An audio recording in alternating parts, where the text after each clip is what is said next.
Don't miss the February issue of Trains magazine, our 1000th issue. That's 83 years of monthly publication. The story begins in 1940. It wasn't just a long time ago, it was a whole different world.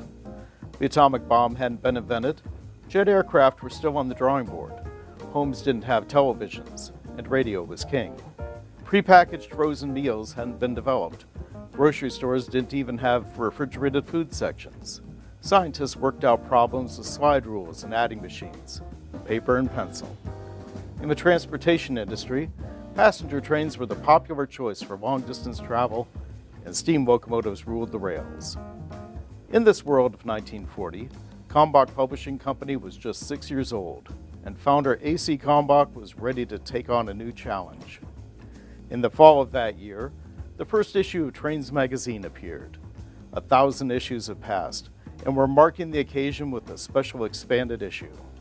Highlights include a section with a 1,000 theme, including articles on a bridge in Germany that sees more than 1,000 trains a day, and the race to build the first 1,000 horsepower diesels.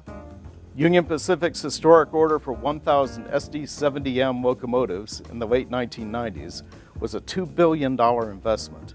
Did the railroad get its money worth? We'll tell you.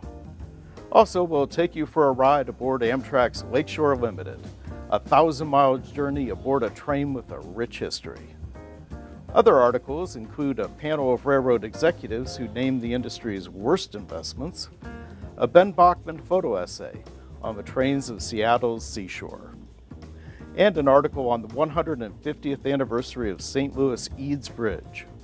Built by a man with no bridge design experience at all, the structure used innovative techniques and was the first widespread use of steel. It united the railroads of the East and the West and is still a railroad bridge today. All this and more in the February issue of Trains, on newsstands January 9th.